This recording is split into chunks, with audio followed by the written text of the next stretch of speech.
Jerry Miller. Thank you kindly for joining us. Good afternoon to you. It is a glorious and gorgeous Thursday afternoon in downtown Charlottesville, and today's show is loaded. We are going to air the newly released campaign commercial for Sally Duncan, who's pursuing a seat on the Albemarle County Board of Supervisors, specifically in the Jack Jewett District.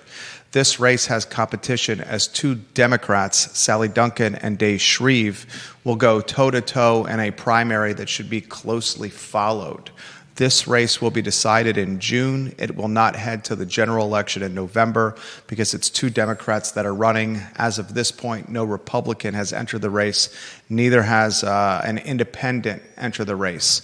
I want to highlight the commercial that just was released that is making its way across social media, specifically on the pages, being cross-promoted on the pages of activists in the city of Charlottesville. And I'm going to try to dissect the language because, as we know, words matter and messaging matters, especially at a time in Albemarle County where the budget is well over $600 million to operate the sixth largest county in the Commonwealth of Virginia. I posted something on the I Love CVille Network yesterday that the supervisors, the ones that are currently in office, approved a 4-cent real estate tax rate increase. I called this a significant increase, especially with home assessments spiking throughout the pandemic and post-pandemic. Tax increases like this are why the lower and middle class have been gentrified out of Albemarle County. The real estate tax rate in Albemarle County is 89.5 cents, 0.894 per $100 of assessed value. So basically 89.5 cents. The 4-cent increase is a pretty sizable uptick, a 5% uptick on real estate tax rate, again, at a time when assessments are going through the roof. Why I'm talking about the tax rate now is you have a candidate in Sally Duncan whose messaging seems to suggest that she's in favor of more taxes on rooftops and more taxes on citizens in Albemarle County.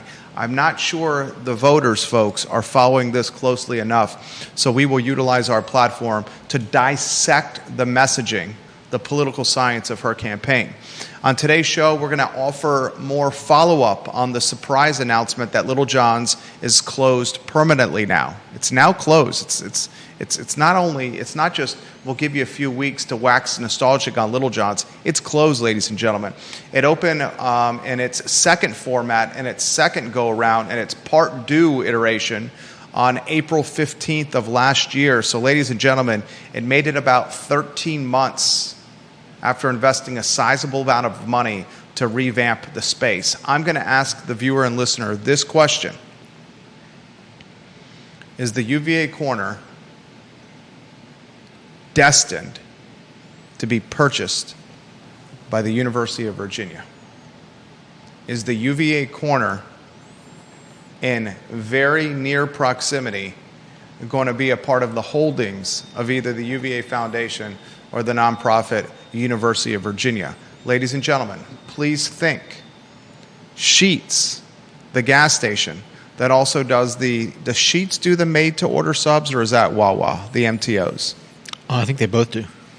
Sheetz, known for its upscale gas stations, for its deli-like points of sale with its convenience offerings, failed on the UVA corner. Jason Howard, who watches this program quite a bit, we've dubbed him the mayor of Rio, lives on Rio Road. He highlighted yesterday on the I Love CVille Network in a comment to me that Jerry, Sheetz, a chain with a lot of money, couldn't make it work on the UVA corner. Littejohn's has closed permanently after a second try. Raising Cane's is choosing to close for the entire summer as opposed to stay open throughout May, June, July, and a good chunk of August. They're just going to close. I'm going to ask you the question, is the UVA corner destined to be purchased by the University of Virginia? We'll talk about that today. We'll have a conversation about Kevin Cox. He was highlighted in a Hall Spencer report today in the Daily Progress. Hall Spencer, in fact, just walked by our studio. He's one of the most talented journalists in the region. It's not even close. Good guy. throws a hell of a party, Hall Spencer. He, in today's newspaper, offered the flip book of Kevin Cox getting arrested. Mr. Cox, a pedestrian and bicycle advocate, showed a little chutzpah, if you may, painted outside the box, if you may, got himself into some trouble with local police and local government. He chose to, how would you characterize this, black out the crosswalk on Elliowood Avenue?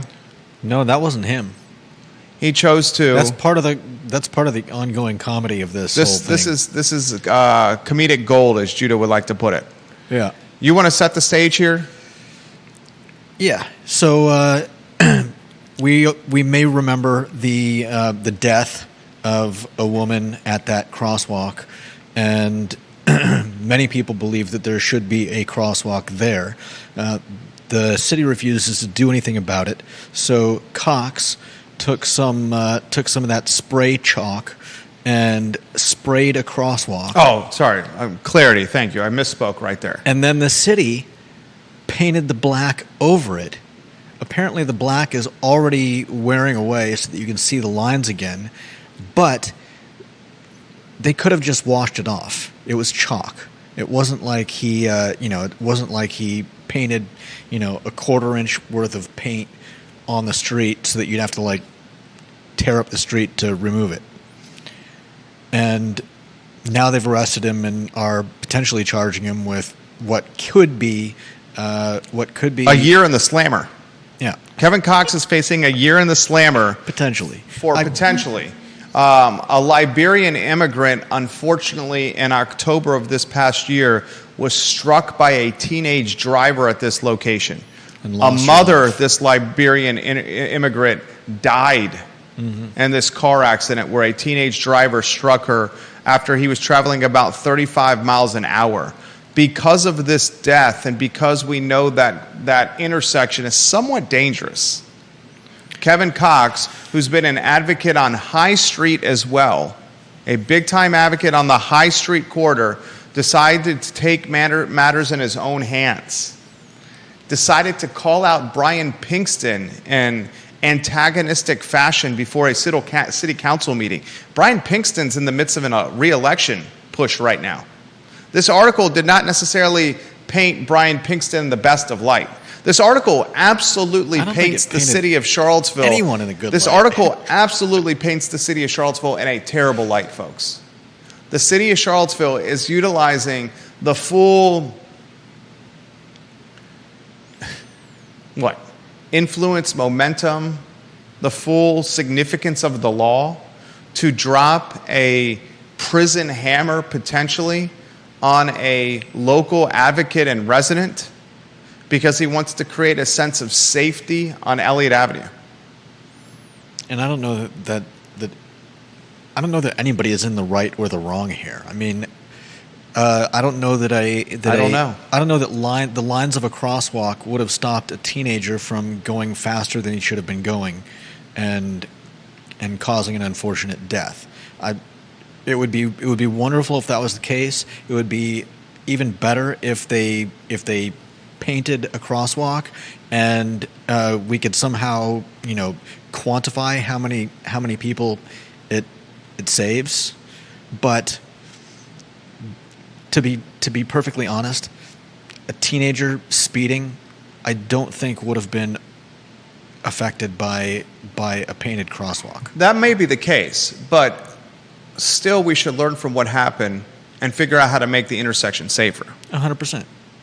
The interesting element of this story, the man caught in the crossfire, one of the men caught in the crossfire. Talking about Duncan? Yeah. Do you have his exact title? Yeah. He was promoted recently from traffic engineer to city engineer.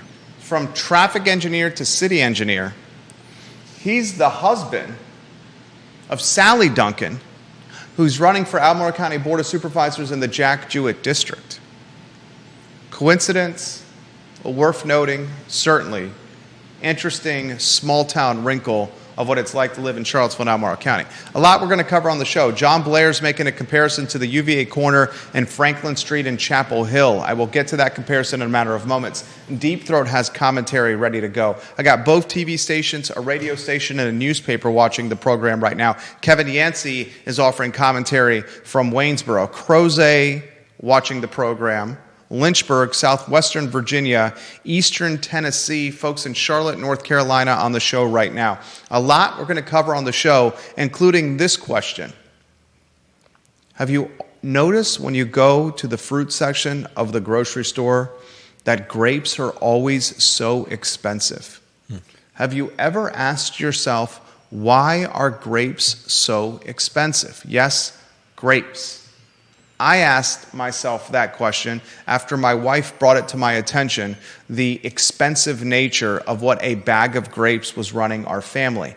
I did a little research, and I want to pass along what I found to you, the viewer and listener, of why grapes in the grocery store are so expensive. Judah Wickower, Charlottesville Sanitary Supplies, almost 61 consecutive years of business for Charlottesville Sanitary Supply on East High Street and online at charlottesvillesanitarysupply.com. John Vermillion, Andrew Vermillion, honest, communicative, men of integrity, men of knowledge and honor.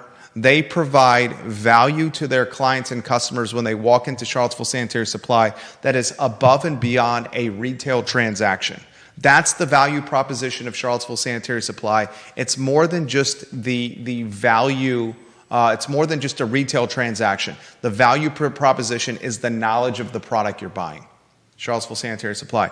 And I want to highlight one of the divisions of our firm. It's Charlottesville Business Brokers. It's absolutely on fire right now. In the last 24 months, a totality of $4 million plus of combined sales. We are helping broker business transactions in the Central Virginia region at a clip that is, I think, probably unprecedented in the region's history, I would say. $4 million plus of combined total transaction dollars in the last 24 months for Charlottesville Business Brokers. The most recent transaction, the sale of Great Harvest and McIntyre Plaza, a many six-figure transaction, folks. If you're on the cusp of closing your business, you're thinking about closing your business, you want to retire, you want to exit, you don't have a clear-cut exit strategy, we can help you at Charlottesville Business Brokers. We absolutely can. We've had a lot of success doing it. All right, the lead of the show, guys, has got to be Sally Duncan.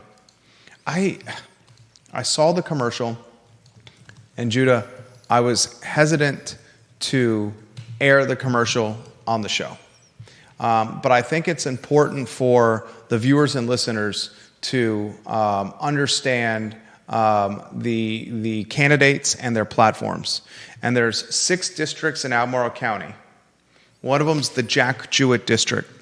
And for the first time in a long time, there's competition here. Diantha McKeel is retiring.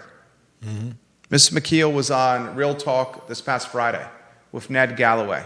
And our thoughts and prayers to Supervisor Galloway, who lost his house in a fire in the Dunlora neighborhood. A total loss. Fortunately, none of his family members nor Supervisor Galloway was hurt. However, family pets have since been found dead, 2 dogs, and 4 cats, I believe, are missing. The house a total loss. There is a GoFundMe that is circulating for the Galloway family, and I would encourage any viewer and listener, if their heart should allow or their budget should allow, to contribute to Supervisor Galloway's GoFundMe. His politics and my politics aren't always in alignment, but I can say with confidence and conviction that Supervisor Galloway is one of the good guys in the region and cares deeply for Albemarle County. Mm-hmm. Cares deeply for Albemarle County. Yeah. Sally Duncan, her opponent is Dave Shreve. They are doing the song and dance now of campaigning and the marketing that accompanies campaigning. TV commercials, flyers, door knocking, direct mail, radio spots. One of the television commercials just got released. We're going to play it for you. It's a 30-second spot.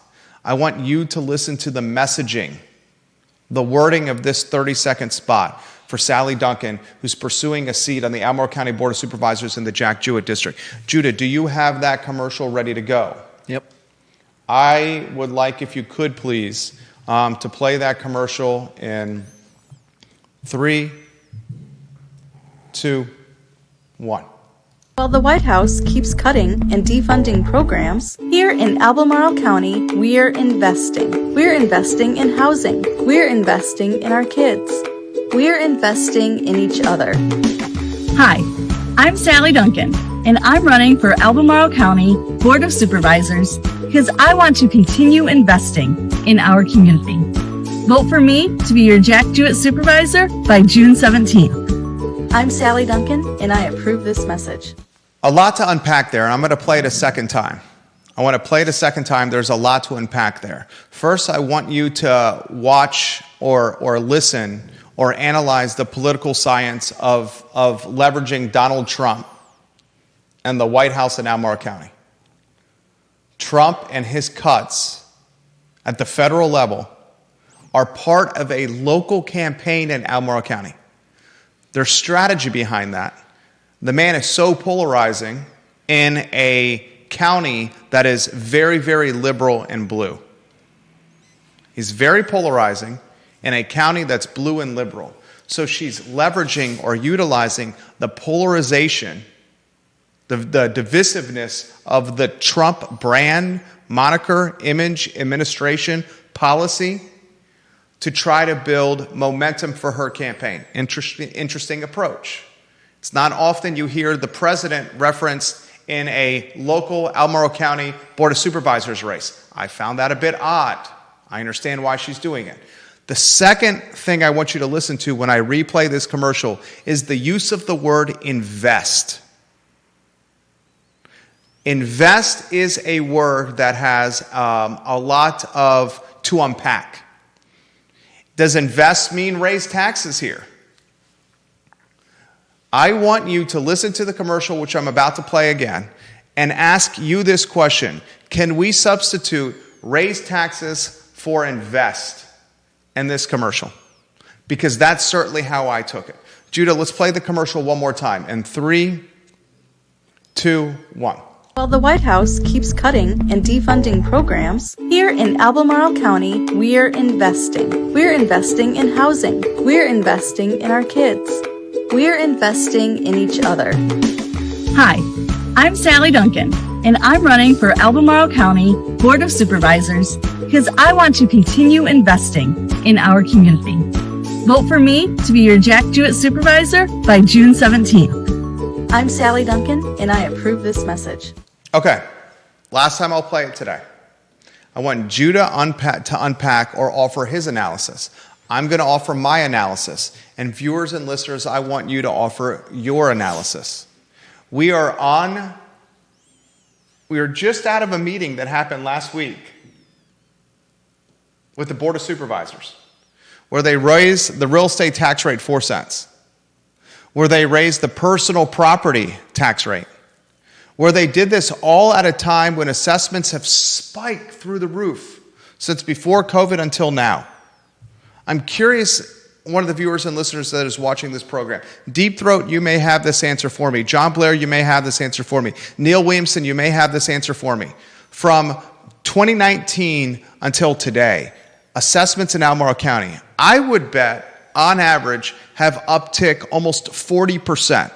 I should know that exact number. From 2019 until now, Albemarle County assessments, have they uptick, I would say, basically 40%. So raising the real estate tax rate 4%, 4.5%, close to 5% is a significant increase. And remember, this is going to be in perpetuity. The tax rate's not going to go down. They're not going to lower it. This will be in perpetuity. They may raise it down the road, and if it's up to Sally Duncan, I think she would raise it. Judah Wickhauer, jump in. Very curious of your measured take on that 30-second Sally Duncan commercial. I don't know if I have a measured take on anything we're talking about. You love the phrase, I don't know. That's just a preface to say that it's a political ad.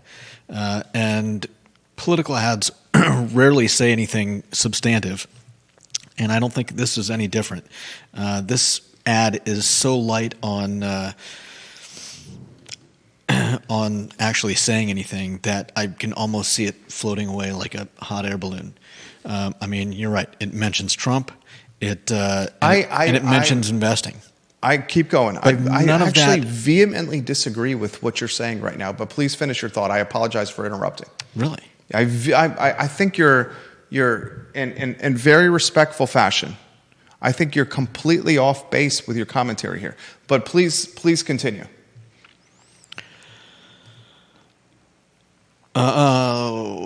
Where was I? You're basically saying the commercial is saying nothing, that it's word salad. That, I think, is what you're saying right now. Essentially, I mean, yeah, you can read whatever you want into it, but it wouldn't be a surprise that a Democrat wants to raise taxes, and considering the fact that we've recently had hundreds, if not thousands, of people protesting Trump's Doge outside of a future Tesla showroom, it's hardly a surprise that she's mentioning Trump as a touchstone to set people off. Anything else? There's not really much else in there. Okay. And I appreciate your commentary.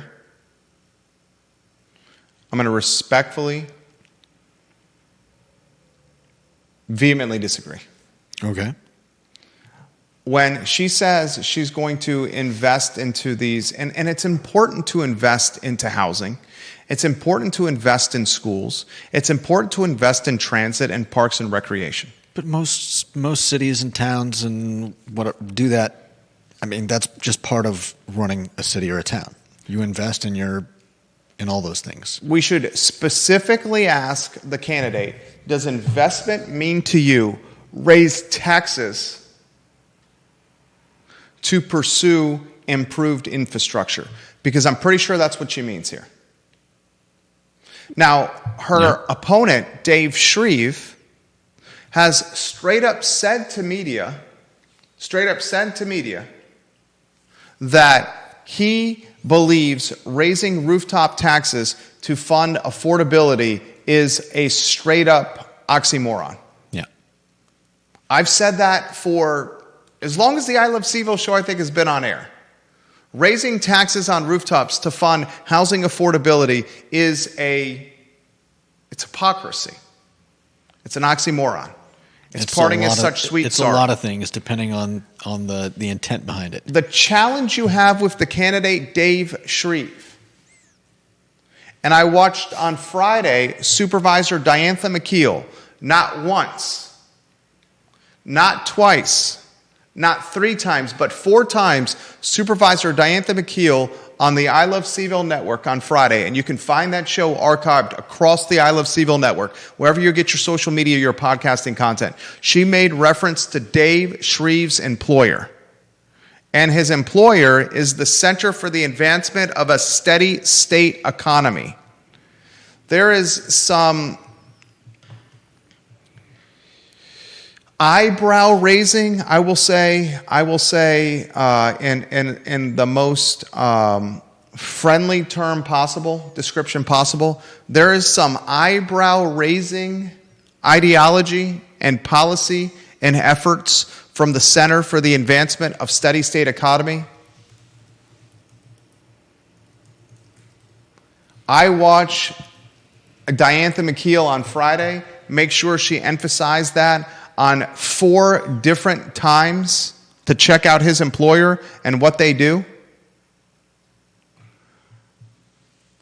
The challenge you have with this race, Sally Duncan, who will certainly be backed, is being pushed by activists in the city of Charlottesville.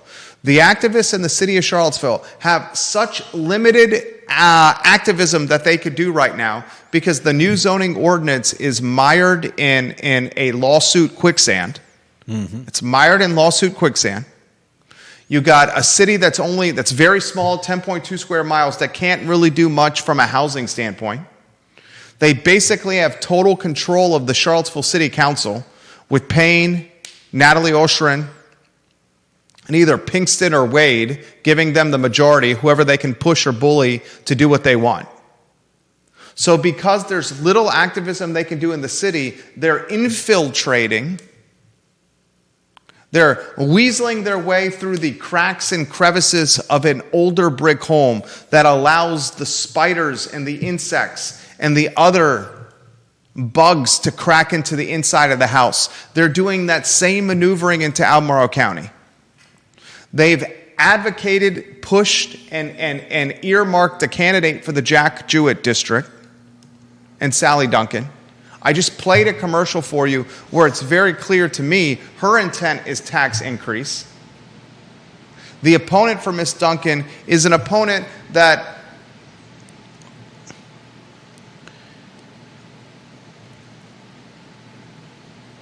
is going to have potentially a challenging time competing with Ms. Duncan. I'm going to go to your comments and ask you this question. Is now an appropriate time to vote a candidate into the Jack Jewett district that is pro-tax increase? Are we opening a Pandora's box that could eventually evolve Albemarle County into what we've seen in the city of Charlottesville? Comments, put them in the feed. I will relay them live on air as I have media across the board watching the program right now. Anything else you want to add, Judah, before I go to the comments?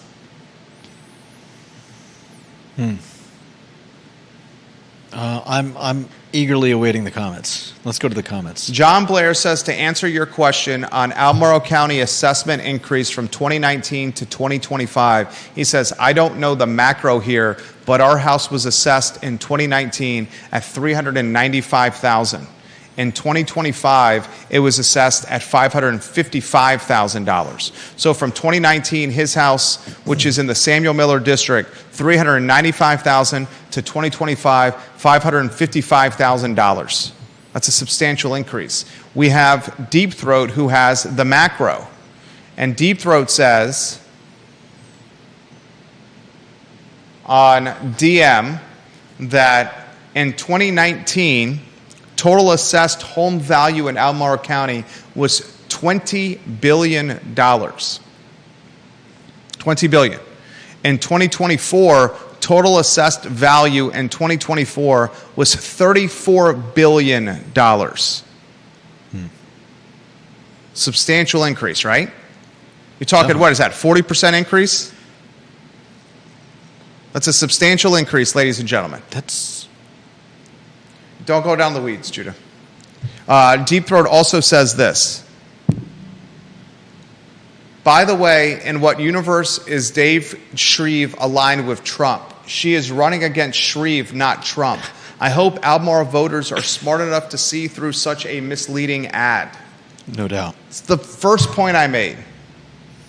Why is the president being woven into a 30-second spot where messaging is limited in a local race in Albemarle County? Because it makes the word investing pop, since she's going to use it for the rest of the ad. The reason the president is woven into a 30-second spot in Albemarle County is because it's a lightning rod, the word Trump. And that lightning rod, whoever utilizes it, can get people to do things just by using the word Trump. It's such a lightning rod that it can get 400 to 500 people to show up in the shops of Stonefield on a beautiful spring afternoon when you could be going to vineyards, wineries, breweries, eating at restaurants, hiking, swimming, enjoying God's earth. Instead, they're standing on an effing asphalt, sweating their balls off outside a Tesla showroom that doesn't have a sign up, that at the time had no Teslas open or showing, no Teslas on site. Pretty sure it still doesn't. They're Teslas there now. Oh, they are? I was recently there at Trader Joe's as my wife was shopping. There were 5 or 6 Teslas parked outside the showroom. But the word Trump is so polarizing in Albemarle County that it literally inspired 400 or 500 people to go on a spring day to stand on asphalt with cardboard signs to protest a car dealership that had no signage or no cars present. It's a ploy. It's gamesmanship. It's manipulation. I don't know if it's. I think those are all in the same family. Sophisticated enough to Ploy be and gamesmanship and manipulation are brothers, first cousins. William McChesney, the socialist ship in Albemarle County sailed years ago. The Albemarle Democrats are following the Charlottesville example of political dominance. Exactly right. Carol Thorpe, Jack Jewett District. Photos on screen, J-Dubs. As a homeowner of 25 years in the Jack Jewett District, where you have crowned me the queen of the Jack Jewett District, I would vote for anyone not in the Dennis Rooker, Diantha McKeel line of secession. I am sick of it. Mr. Shreve, barring any skeleton in his closet not yet discovered, has my vote. It seems to me that the Dennis Rooker, Diantha McKeel lineage, political machine, are trying to crown Sally Duncan as the heir. And one of the air quotes skeletons they're using against Shreve is the Center for the Advancement of the Steady State of Economy Employment, his employer. I will say that some of these positions on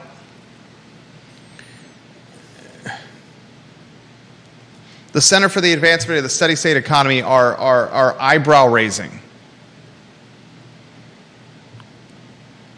And I would encourage you to do the research yourself. I would say they're eyebrow-raising. Comments are coming in quickly. This is an interesting one. Jerry, do not use my name, but to even consider a tax increase at this point when everyone is hurting with the headwinds how you have outlined on past shows is not just inappropriate, but it's political malpractice. Philip Dow, Scottsville. She is using Trump as a way to get votes, using Trump to mention his cuts. She needs to be specific what cuts she is fighting for. Definitely taxes will be involved. Randy O'Neill says it's a lot of word salad, that commercial.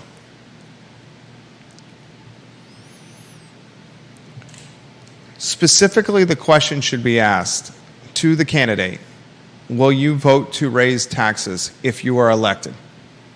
If so, how, where, why? That question should be asked of the candidate. And for what? What's that? And for what? How, where, why? That's the why. Why would you raise the taxes? This comes in from direct message. Don't use my name.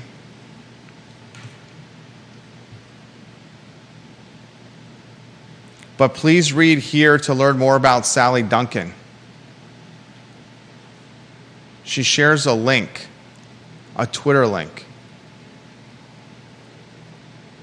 She shares a URL. The URL is carisadele.com. Very interesting. I didn't see this.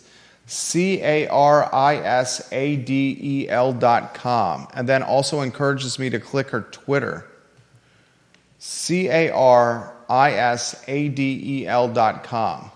I have not seen this. This looks like some kind of professional website of some kind. I appreciate you sharing this, anonymous viewer and listener. I will certainly check out this website. carisadel.com. Bookmark that website for us, Judah. Curious if that comes down after it's gotten attention here on the I Love CVille show.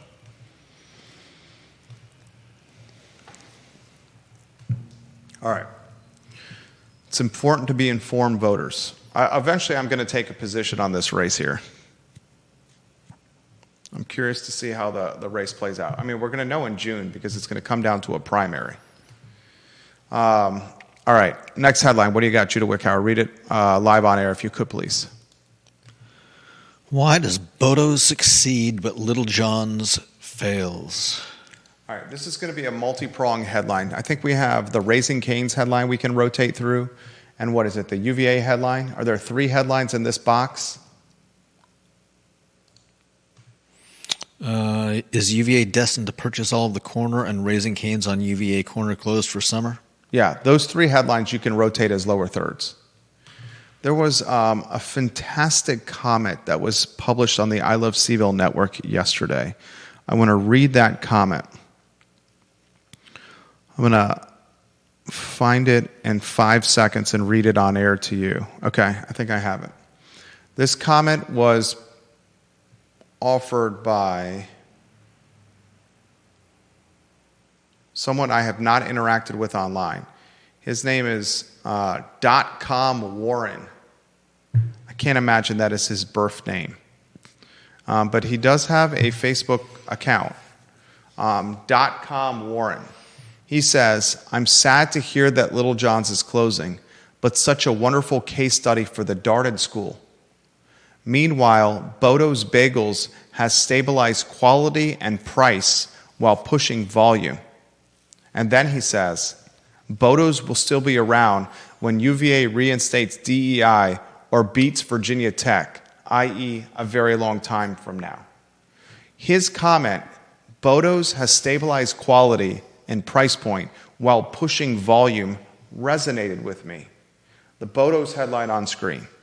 I'm going to ask you the question, how or why has Bodo's Bagels succeeded, but Littlejohn's has failed? How or why has Bodo's succeeded, but the following businesses have chosen to close? Blue Moon Diner, Guadalajara Restaurant Fontaine, Lumpkins, Littlejohn's. They're not all the same. The closest apples to apples comparison is Littlejohn's. They do not have front of the house staff. It's stand in a line, order from a menu board, place your order, sandwich-based foods, Bodo's Bagels, Littlejohn's bread and sandwiches. That is an apples to apples comparison. Littlejohn's and Bodo's. This guy got me thinking. You think of the Bodo's model. Have the prices uptick? They have. Have they upticked dramatically? No, they have not. Has the quality of Bodo's slipped? No, it has not. Did the quality of Littlejohn's slip? Yes, it did. There's this term out there called shrinkflation. Shrinkflation, all the stuff we're buying is smaller and more expensive. Have you purchased a Snickers bar recently? The Snickers bar that you get is much smaller than it used to be, but it's 3 times the cost. There was a time you could spend 50 cents and get a Snickers bar that would hold you over. You're spending now $2.10 on a Snickers bar, and it's much smaller in size than what it was when it was 50 cents. Shrinkflation. You saw that with Littlejohn's. The price point went up dramatically. What you purchased to consume dropped in size and quality. How has Bodo's been able to maintain price point for the most part, quality of product, while nobody else has been able to do it? The answer is very clear to that question. It's the volume Bodo's is doing. It's also very clear in that bagels, for the most part, cost very little money to make. Is that the gold standard for food and beverage locally? You go to McDonald's right now, they don't have anyone working the front of the house. You're ordering through a kiosk. The restaurant is a ghost town. McDonald's is pushing you to order through their mobile app, to go through their drive-thru. They don't want you to go through their dining room. They've cut employee overhead substantially. Still, a Big Mac meal, value meal, is approaching $20. I went yesterday to Bodo's after my kid's first grade graduation. My wife, my oldest son, and I, our youngest son, was at childcare.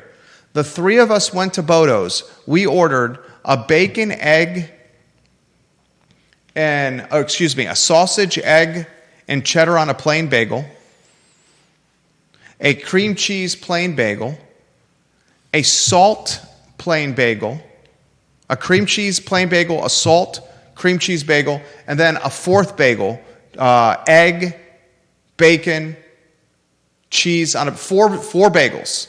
two sandwiches with egg and protein and cheese, and then 2 plain bagels with cream cheese, and I got a coffee. It was $18. Quality as good as I remember. Portion size as good as I remember. Is this the gold standard for food and beverage locally? And how have they maintained this? You go to Bodo's, there's employees everywhere. There's literally an army of employees running the restaurant. And they're paid extremely well.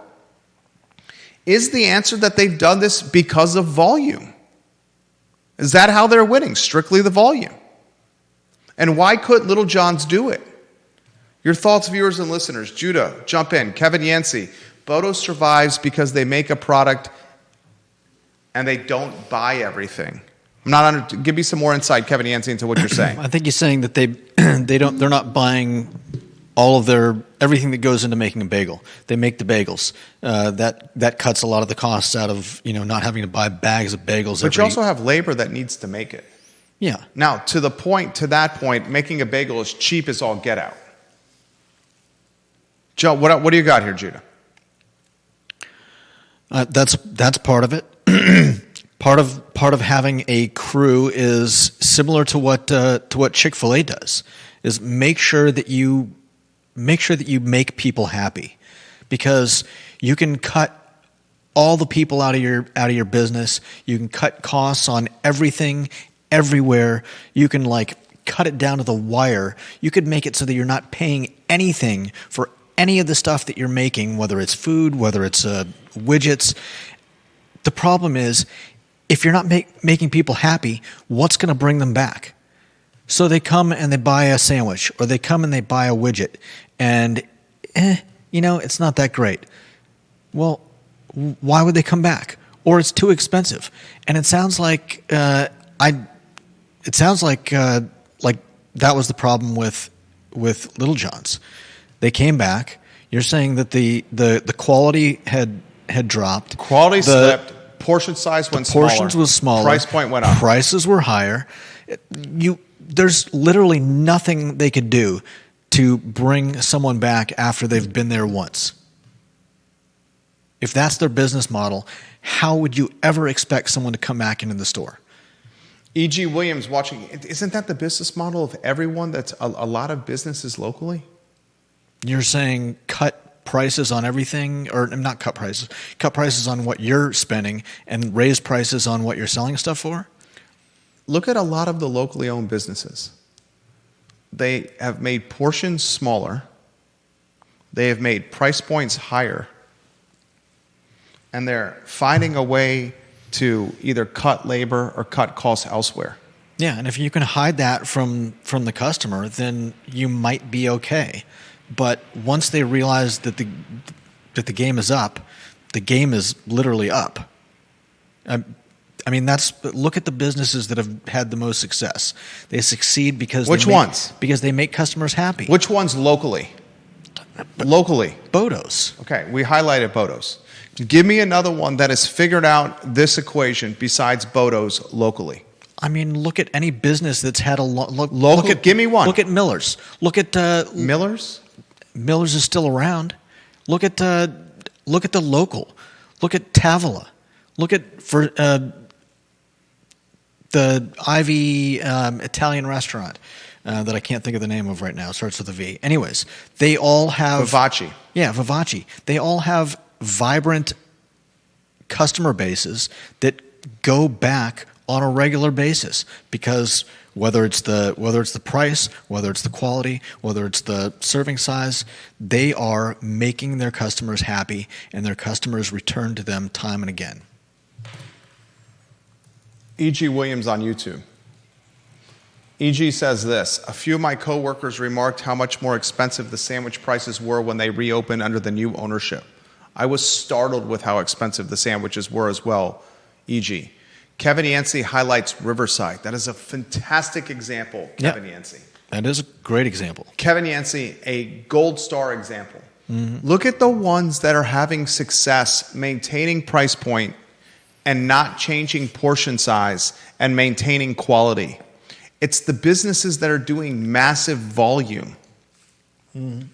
Riverside, Bodo's, Bill McChesney highlights Tip Top Restaurant as another example.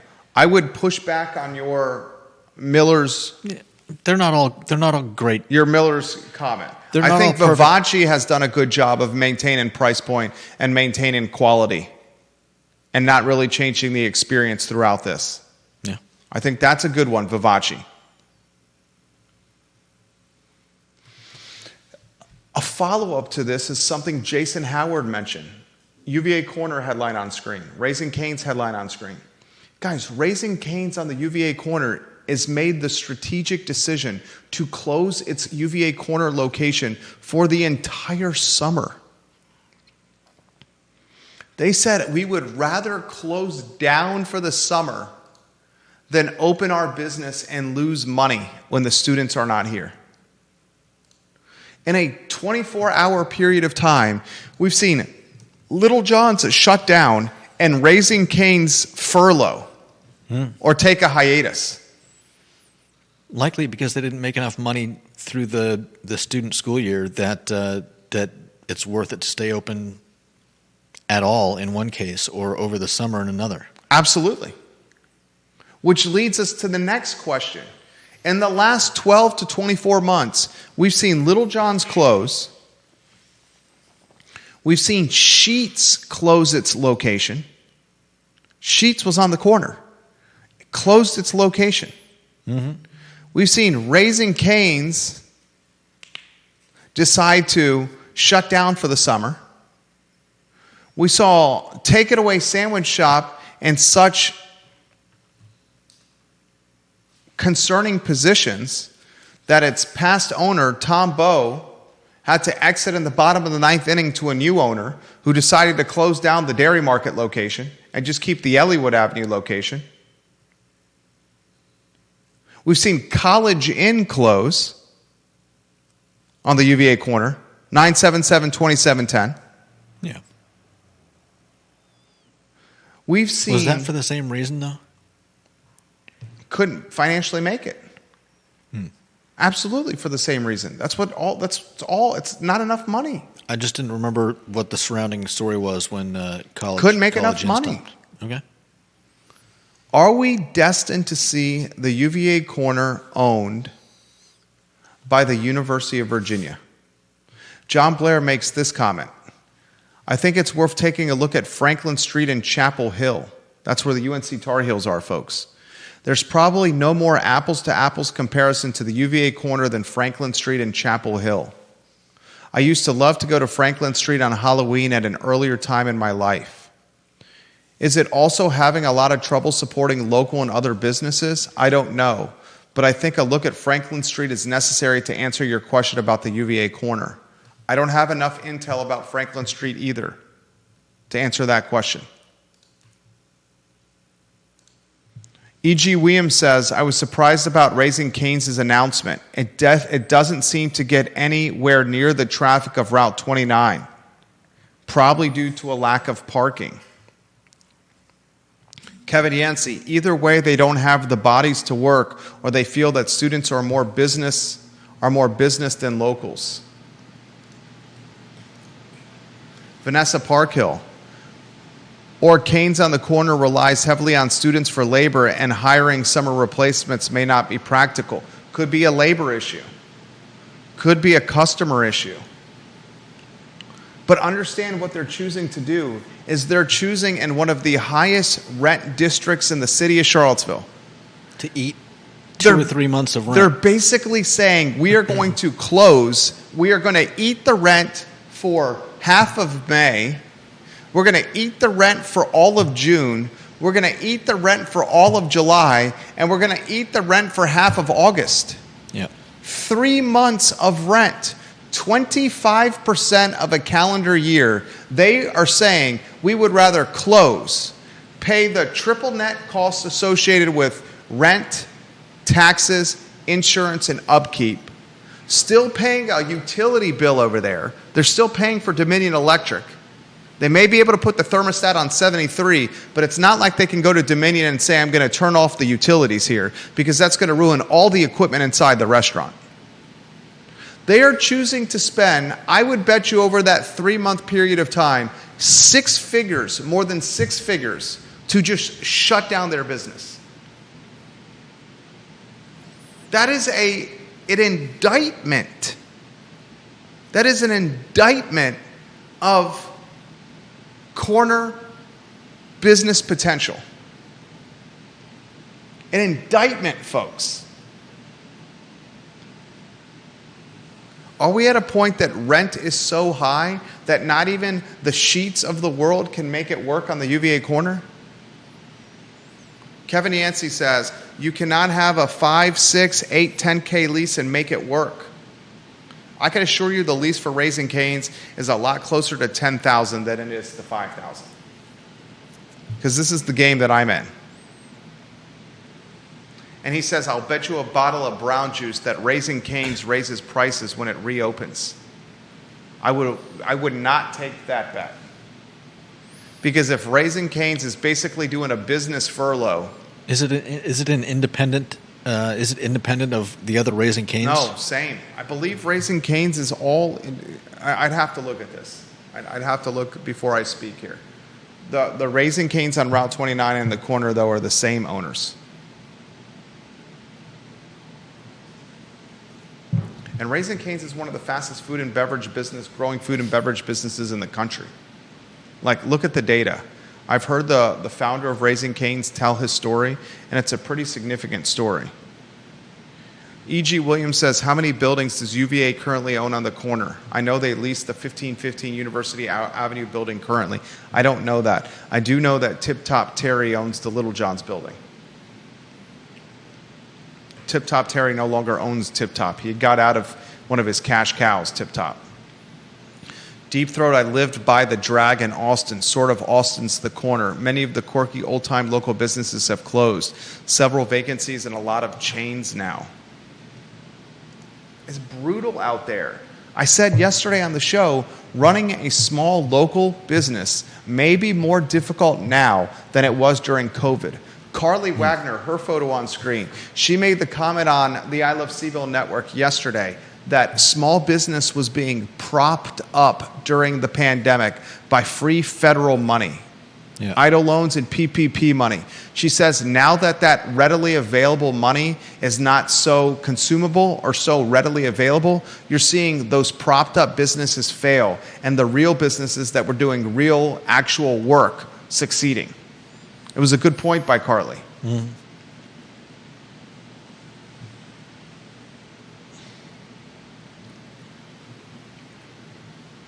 All right, next headline at the 1:30 marker.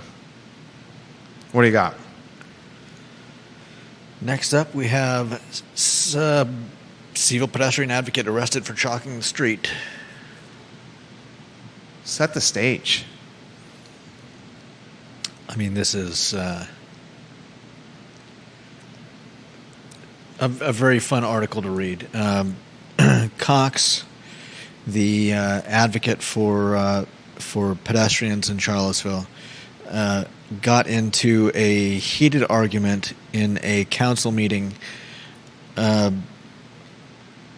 Told a counselor, "Don't interrupt me." Earned a vigorous burst of applause from a girl in the gallery, and was later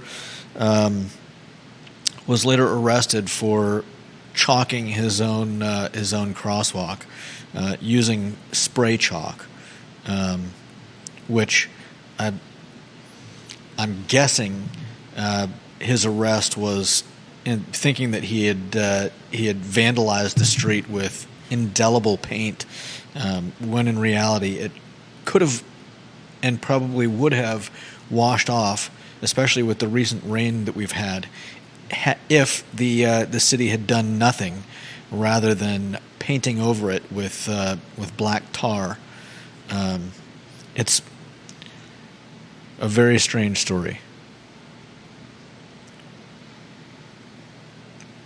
Sadly, it started with a death, and I understand people's desire to get a crosswalk here. I believe some people have been told, "Oh, just walk a block, that way or that way and cross the street there, which is a little dismissive. And while I personally don't think that a painted crosswalk would have prevented the tragic death of the Liberian woman, I do think that more should be done on that corridor to prevent further tragedies like that. And Kevin Cox is fighting the good fight, taking it to the man. I want to highlight this, and we're going to bring this up on tomorrow's show. One of a viewer and listener that has asked to remain anonymous has shared screenshots from the Twitter account of Sally Duncan and her alias. Her alias on Twitter appears to be at CARISADEL, Caris Adele. That's the website. And that's the URL that I shared according to this viewer and listener who's asking for anonymity.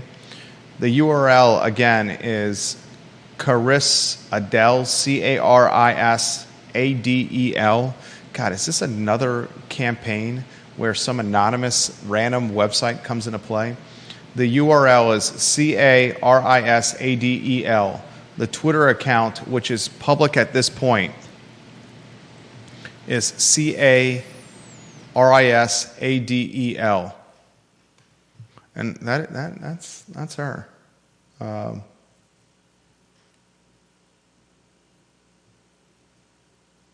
And these screenshots.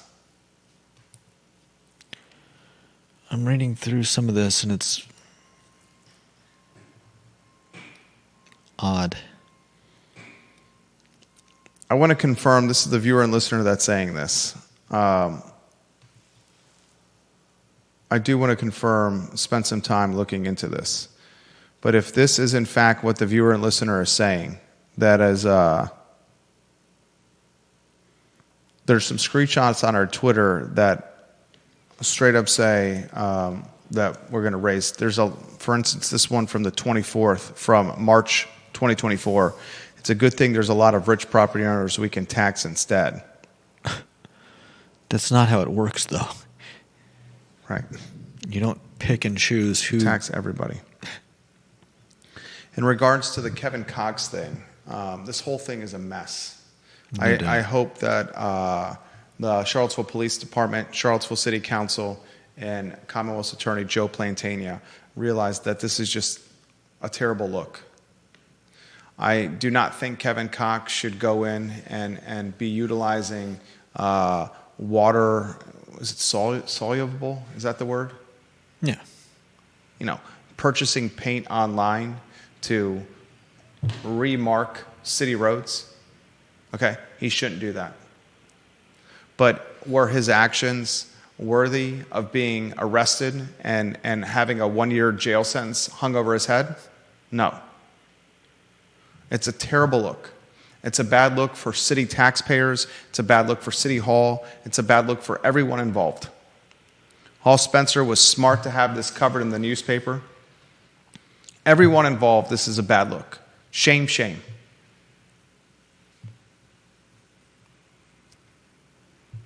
And that intersection is dangerous.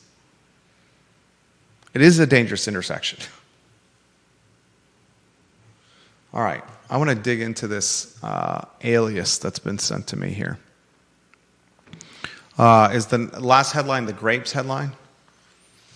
The Grapes of Wrath. You don't buy much. Do you buy grapes? No. They go bad for me too fast. Okay, that's one of the reasons they're so expensive. So why are grapes so expensive, viewers and listeners? We were having that conversation yesterday with my wife. There's a lot of reasons. There's a lot of reasons. Their availability is seasonally. Yeah. They have extremely high production and distribution costs. The supply is extremely limited. There's import costs. A large portion of U.S. grapes come from Chile, Peru, and Mexico.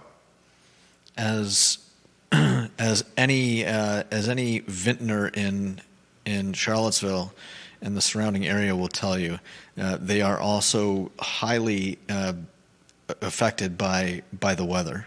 Right. And grapes are often purchased by high-value customers. And because they're purchased by high-value customers, wealthy customers, they're immune to price point increase. So grapes, they can get away with uptick in prices to make them expensive.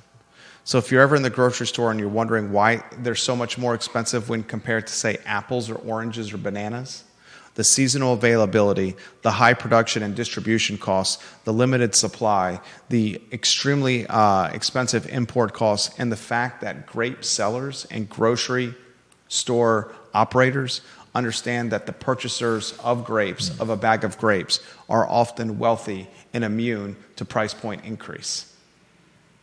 That's why they're so expensive. Did some research yesterday. I'm going to dig into this website and this corresponding Twitter account. The URL, again, CARISADEL, and the Twitter account is the same. All right, that's the Thursday edition of the I Love CVille Show. For Judah Wickower, my name is Jerry Miller.